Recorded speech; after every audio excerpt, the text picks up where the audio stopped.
विधि 22 साल की लड़की होती थी, जिसका अपनी दादी के अलावा दुनिया में कोई नहीं था। अचानक एक दिन दादी की मौत हो गई। विधि अब दुनिया में बिल्कुल अकेली रह गई थी। उसके बॉयफ्रेंड सनी के अलावा अब उसका इस दुनिया में कोई सहारा नहीं था। एक दिन विधि दादी की अलमारी खोलती है, जिसमें उसे एक पुरानी बैंक की पासबुक और लॉकर की चाबी मिलती है। विधि बहुत हैरान हो जाती है। वो जानती थी दादी कितनी मुश्किलों से घर चला रही थी। फिर ऐसे में उनके पास से मिली ये लॉकर की चाबी देखकर विधि के मन में सवालों की झड़ी लग गई थी। ऐसा क्या है उस लॉकर में जिसके बारे में दादी ने उसे आज तक नहीं बताया? सवाल बहुत सारे थे जिनका जवाब ढूंढना था। दादी की डेथ सर्टिफिकेट लेकर जब वो बैंक पहुंची तो उसे दादी की लॉकर का एक्सेस मिल गया। उत्सुकतावश उसने लॉकर खोला तो उसमें सिर्फ उसे कुछ कागज दिखाई दिए। विधि कागज लेकर घर लौट आई।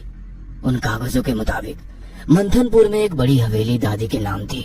इतनी बड़ी हवेली है दादी के पास और हम सालों से इस 2 कमरे के किराए के मकान में जी रहे हैं। ऐसा क्यों किया दादी ने? खैर जो भी बात हो, अब तो ये हवेली मेरी है। मैं कल ही मंथनपुर के लिए निकलती हूँ। अगले ही दिन वो मंथनपुर के लिए निकल गई थी। बड़ी अजीबोगरीब सी जगह थी ये। मेन रोड से हवेली की तरफ जाने वाली सड़क बिल्कुल सुनसान थी।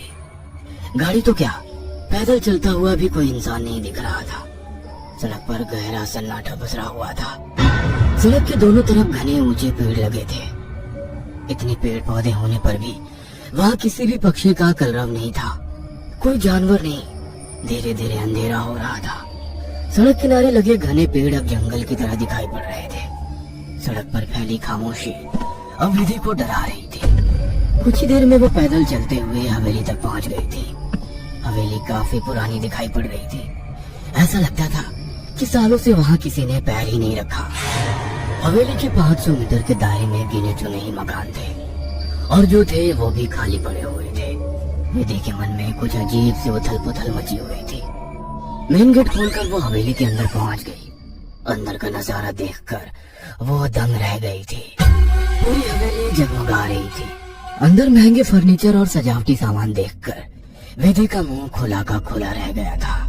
अरे वाह, ये हवेली तो बहुत वेल मेंटेन्ड है। लगता है यहाँ जरूर कोई रहता है। हेलो, कोई है? कोई है यहाँ? विधि पूरी हवेली में घूमकर वहाँ रहने वाले व्यक्ति को ढूंढ रही थी। ढूंढते ढूंढते वो हवेली के अंदर आकर देखने लगती है। तभी एक बूढ़ी औरत न जाने कहां से विधि के सामने आ जाती है। बूढ़ी के चेहरे पर गहरी झुर्रियां थी और कमर झुकी हुई थी। काला लबादा पहने, आधा मुंह पल्लू में छिपाए। वो औरत बेहद डरावनी लग रही थी। आउच! डरा दिया आपने। क्यों आई हो यहाँ? लौट जाओ। मैं कहीं नहीं जाने वाली। ये मेरी हवेली है। बाय द वे, आप कौन? यहाँ कोई नहीं रह सकता। शैतान रहता है यहाँ। लौट जाओ। शैतान? Very funny. अच्छा, तो हवेली हड़पने के लिए ये स्टोरी बनाई है आपने? विधि कुछ कहने वाली होती है, तभी वो देखती है कि बूढ़ी औरत हवेली की ओर देखकर कुछ चकपक आ गई है और अपना चेहरा ढकते हुए वो अचानक ही अंधेरे में कहीं गायब हो जाती है। बड़ी अजीब औरत थी। कुछ स्ट्रेंज ही जगह है। विधि हवेली के अंदर आ जाती है और अपना फोन निकालकर सनी को कॉल लगाती है। हेलो सनी, तुम विश्वास नहीं करोगे, ये हवेली तो हमारी सोच से भी ज्यादा खूबसूरत है। तुम बस जल्दी यहाँ आ जाओ। हाँ, मैं आज रात को ही निकलता हूँ। सुबह मिलते हैं, बाय। अगले दिन सुबह सनी भी हवेली पहुँच गया था। अरे यार, कहाँ फंसा दिया विधि ने। अंदर जाने तक का रास्ता नहीं है। हर तरफ झाड़ियाँ, पेड़ पौधे। ऊपर से मुझे कहा कि मेरी सोच से भी ज्यादा खूबसूरत है हवेली। हवेली माय फुट। सनी बड़बड़ाता हुआ मेन गेट से अंदर जा रहा था। बाहर का कंपाउंड क्रॉस करने के बाद अब वो दरवाजे के सामने था। उसके नॉक करने से पहले ही दरवाजा खुद ब खुद खुल गया। सनी हैरान रह गया था। अंदर पहुंचकर उसने देखा हॉल में कोई भी नहीं है। विधि को पुकारते हुए वो अंदर बेडरूम की ओर बढ़ गया। बेडरूम के अंदर का नजारा देखकर सनी ने दांतों तले उंगलियां दबा ली। विधि अंदर बेड पर बैठी हुई थी। उसके लंबे बाल खुले हुए थे और उसके चेहरे को ढके हुए थे। बालों के बीच से उसकी लाल खून आंखें दिखाई पड़ रही थी। दोनों हाथ और पैरों की मदद से वो बेड पर ऐसे बैठी हुई थी मानो कोई जानवर हो। उसकी खूबसूरती गुलाबी त्वचा जगह जगह से कटी थी और सफेद पड़ गई थी। विधि को देखकर सनी जोर से चिल्लाया, विधि, ये क्या हो गया तुम्हें? सनी की बात सुनकर विधि ने डरावने अंदाज में गर्दन टेढ़ी की। अब उसके चेहरे पर से कुछ बाल हट गए थे। वह भयानक आवाज के साथ हंसने लगी। उसके मुंह से किसी जानवर की तरह लार गिर रही थी। अचानक वह पूरी ताकत से चिल्लाई। विधि के बाल हवा में उड़ रहे थे और चेहरा चीखते हुए और भी भयानक होता जा रहा था। काले दांत और सफेद पड़ चुकी आंखें आकार में बड़ी होती जा रही थी। सनी के अंदर और देख पाने की ताकत नहीं बची थी। अपनी पूरी ताकत लगाकर वो कमरे से बाहर की तरफ भागा। बाहर हवेली के दरवाजे तक पहुंचा ही था कि विधि की दर्द से भरी आवाज सुनाई पड़ी। सनी, मुझे छोड़कर मत जाओ, मुझे बचा लो। सनी, ये मुझे नहीं छोड़ेगा। बहुत दर्द हो रहा है, बहुत दर्द हो रहा है। विधि जोर जोर से रो रही थी और सनी को रोकने के लिए बोल रही थी। विधि की ऐसी दर्द भरी आवाज सुनकर सनी तड़प उठा और दौड़कर उसके कमरे की तरफ वापस आ गया। ये सब क्या हो गया विधि? ये सब क्या हो गया? मैं क्या करूं, बोलो।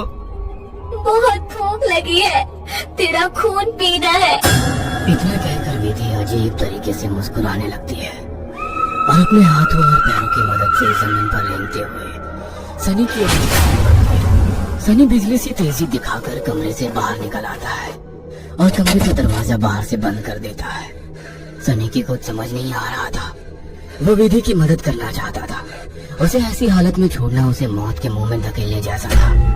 वो बाहर जाकर मदद मांगने का निर्णय लेता है और तुरंत बाहर निकल आता है।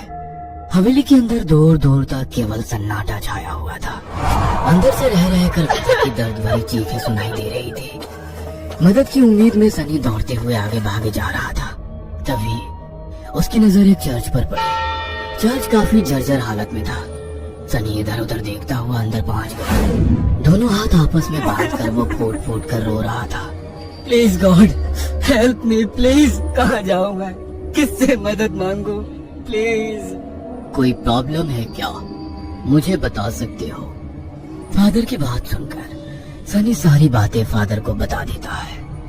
परेशान मत हो डियर, मैं तुम्हें होली वाटर दे रहा हूँ। जाकर अपने गर्लफ्रेंड के ऊपर छिड़क देना। God bless. Sunny holy water लेकर हवेली लौट आया था। उसने विधि के रूम का दरवाजा खोला तो वो दीवारों पर चल रही थी। उसके मुंह से खून बह रहा था और वो जोर जोर से हंस रही थी। दरवाजा खुला देख उसने टेढ़ी सी नजर से सनी को देखा और दीवार से नीचे कूदकर उसकी ओर बढ़ने लगी। सही समय पर सनी ने हॉलीवुड के ऊपर छिड़क दिया। एक जोरदार चीख के साथ दूर जा गिरी और एक काला सा साया कमरे से बाहर की तरफ जाता हुआ दिखाई दिया। विधि, वो चला गया। तुम ठीक हो? हाँ, वो चला गया, लेकिन अब वो अकेला नहीं आएगा। वो बुढ़िया सही कहती थी, ये घर नहीं शैतान का बसेरा है। यहाँ एक नहीं 5 शैतानी ताकत है। जल्दी चलो विधि, हम यहाँ से दूर निकल जाएंगे। सनी विधि को सहारा देकर ले जाने लगता है। तभी विधि की आंखें पलट जाती है और वो सनी को दूर धकेल देती है। सनी जाकर दीवार में टकरा जाता है। तभी फादर वहाँ आ जाते हैं।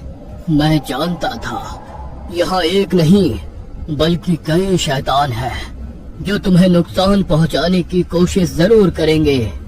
तुम्हारी दोस्त पोजेस्ड है, ये आसानी से उसका शरीर नहीं छोड़ेंगे। मुझे ही कुछ करना होगा।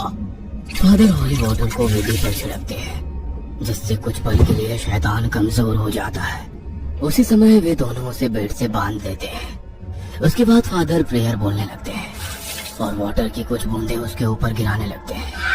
विधि पूरी ताकत लगाकर चीख रही थी। फिर कुछ देर बाद अचानक उसने चीखना बंद कर दिया। भयंकर सी आवाज में उसने कहा, ये मेरा शिकार है, तुझे क्या लगता है इसे बचा लेगा?